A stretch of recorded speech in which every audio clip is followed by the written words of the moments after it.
여러분 안녕하십니까? 7월 6일 월요일 뉴스투데이 강원입니다.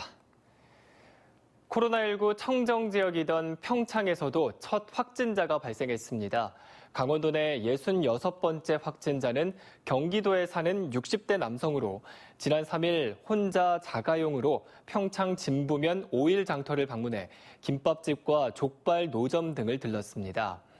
남성은 지난달 30일 경기도 확진자와 접촉했다는 통보를 받고 검체 채취를 받은 뒤 4일 최종 확진 판정을 받아 경기도 의료원에 입원했습니다. 장터에서 남성과 접촉한 9명은 바이러스 검사 결과 음성 판정을 받았고 시장 일대에 방역이 실시됐습니다. 농산물 출하 시기에 맞춰 열리는 지역 축제들이 코로나의 영향으로 잇따라 취소되고 있습니다. 그래서 드라이브스루 방식으로 전환하고 온라인 판매망을 확충하는 등 판로 확보에 비상이 걸렸습니다. 보도에 이하라 기자입니다. 뜨거운 태양볕 아래 탐스러운 옥수수들이 여물어갑니다. 열심히 키워 출하를 앞두고 있지만 농가들은 고민이 깊습니다. 매년 전국 각지에서 많은 사람들이 모이는 옥수수 축제가 올해는 취소됐기 때문입니다. 코로나19 때문에 이게 취소되고 그러니까 뭐 엄청 옥수수 경작자들은 걱정을 많이 했어요. 축제위원회는 이 같은 상황을 극복하기 위해 올해 옥수수 축제를 드라이브스루 방식으로 전환하기로 했습니다. 차에 탄 채 옥수수를 시식도 하고 현장에서 바로 구매하는 방식입니다. 옥수수 삼행시 콘테스트, 옥수수 판매 챌린지 등의 프로그램으로 축제에 대한 관심을 높여 온라인 판매에 총력을 쏟겠다는 계획입니다. 네, 올해 문방농협 옥수수 축제 전용 홈페이지를 구축해서 코로나로 인해서 어려운 것을 극복하고 전화 이복에 기회가 될 것으로 예상이 됩니다. 이곳에서 수확된 옥수수는 온라인과 드라이브스루 행사장에서 판매될 예정입니다. 매년 수억 원의 판매고를 올리는 치악산 복숭아 축제와 둔내 토마토 축제 등도 취소된 상황. 농가와 지자체마다 한꺼번에 쏟아지는 지역 특산물의 판로를 찾기 위해 안간힘을 쓰고 있습니다. MBC 뉴스 이하라입니다. 전문 등반가들이 밧줄을 이용해 경사가 급한 절벽을 내려가는 등산 기술을 레펠이라고 합니다. 이러한 레펠 기술을 이용해 90m가 넘는 폭포에서 내려오는 이색 레포츠가 펼쳐졌습니다. 박민기 기자가 다녀왔습니다.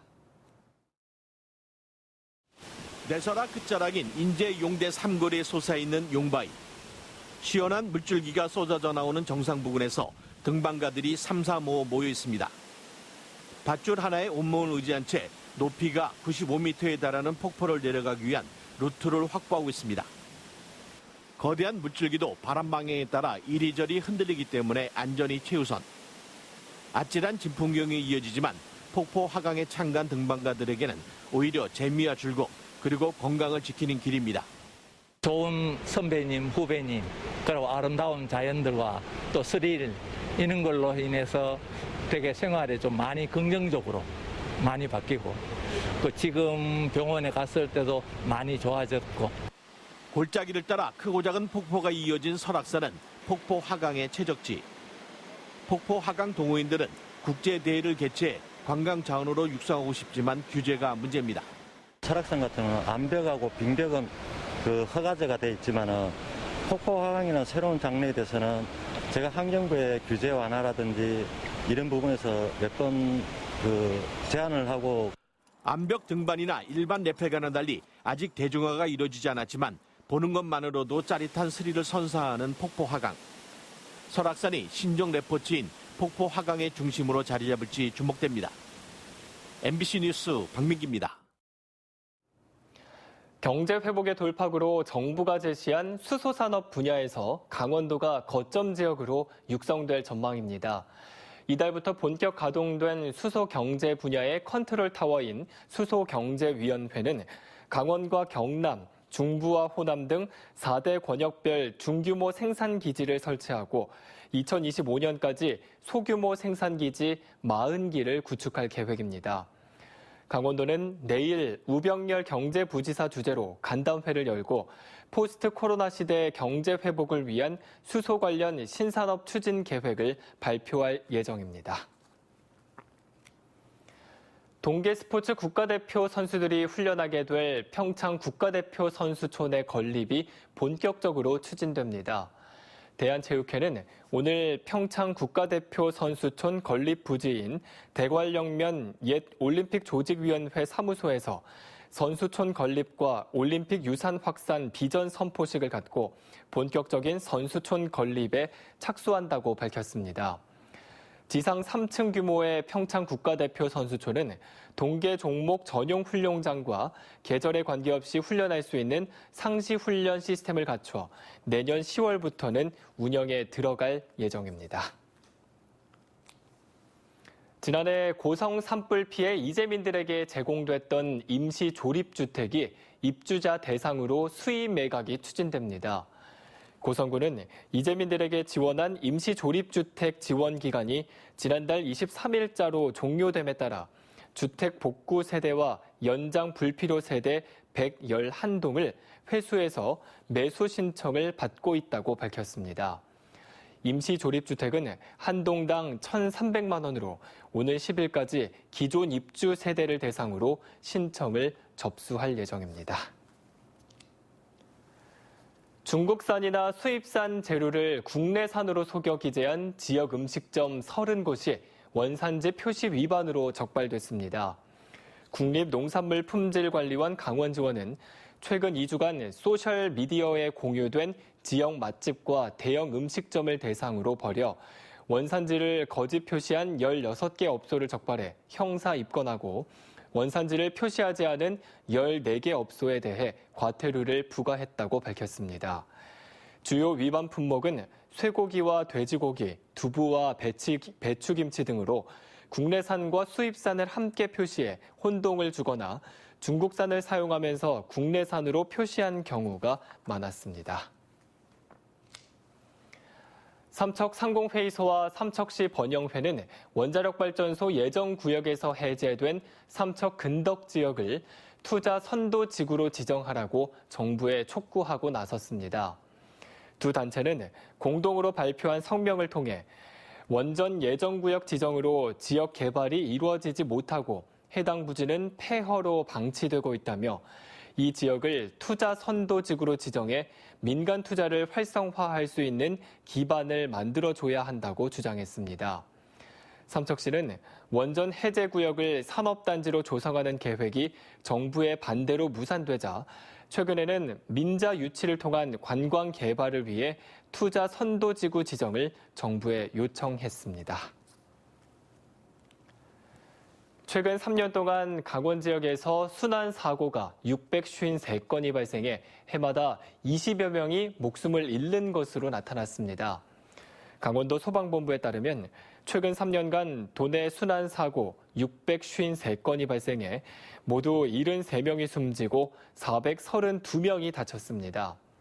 사고 원인으로는 수영 미숙이 207건으로 전체의 32%를 차지해 가장 많았고 그에 이어서 부주의와 음주가 그 뒤를 이었습니다.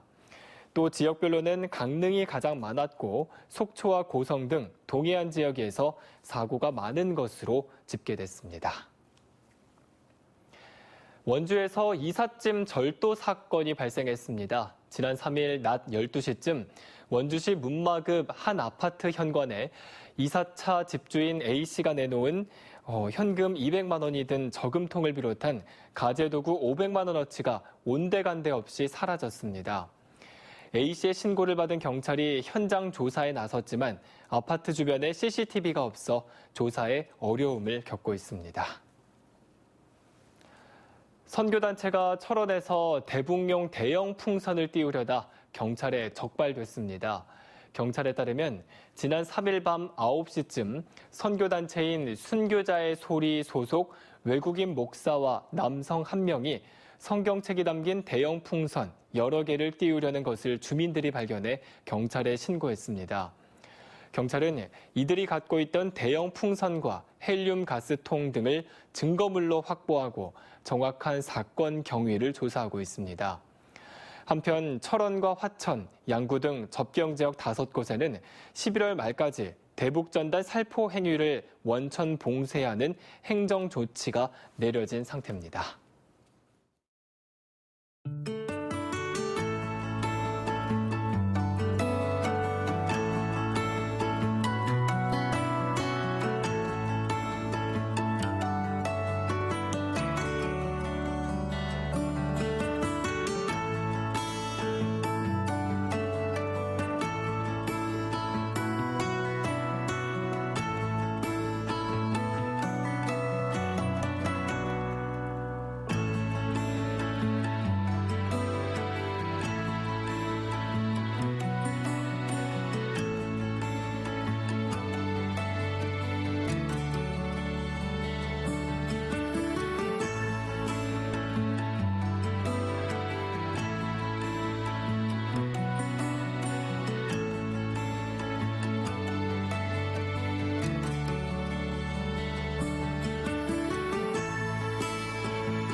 보건복지부는 청년들의 자립을 돕기 위해 오는 17일까지 청년 저축 계좌 가입자 신청을 받는다고 밝혔습니다.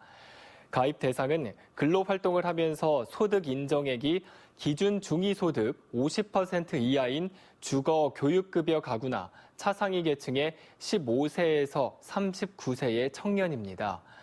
매달 본인이 10만 원을 저축하면 정부 지원금 30만 원이 추가로 적립돼 3년 뒤에는 총 1,440만 원을 받아 주거비와 교육비 등으로 사용할 수 있습니다.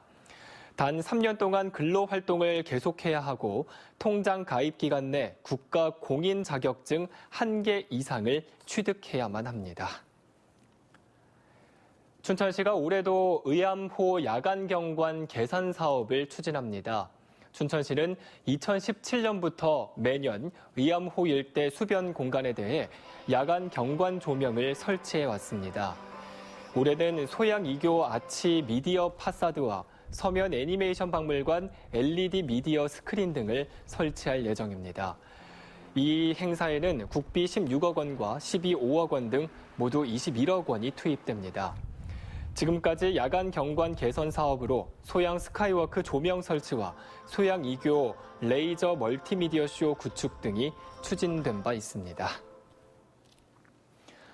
강원도 동해안의 관광도시들을 중심으로 커피 전문점 창업이 잇따르고 있습니다. 한국은행 강원본부에 따르면 강릉과 속초, 동해 등 영동 지역의 커피 전문점은 4월 말을 기준으로 1,166개로 지난해 같은 기간보다 9.2%가 늘어났습니다. 인구 10,000명당 커피 전문점 수는 약 18개로 전국 평균 14개를 웃돌고 특히 커피 도시로 알려진 강릉은 25개로 가장 높았습니다. 한국은행 강릉본부는 코로나19 확산의 장기화와 과밀집화로 인한 경쟁 심화 등의 부정적인 요인들을 극복한다면 대표 관광 상품으로 양호한 성장세를 이어갈 것이라고 전망했습니다.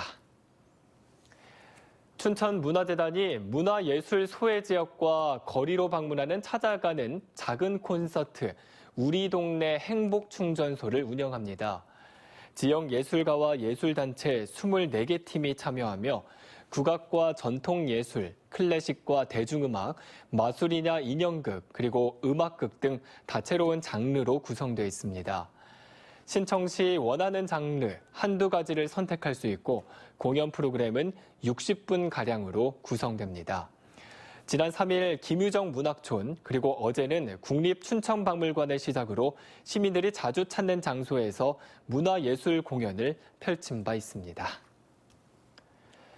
일제강점기에 면 명칭이 변경된 홍천군 동면의 행정 명칭을 바꾸려는 움직임이 가시화하고 있습니다. 홍천군은 오는 24일까지 홍천군 동면 주민과 기관 등을 대상으로 행정 명칭 변경에 대한 설문조사를 시행해 명칭 변경에 대한 찬반과 희망하는 면 명칭 조사에 나섰습니다. 이상으로 뉴스투데이 강원을 마칩니다. 시청해주신 여러분 고맙습니다.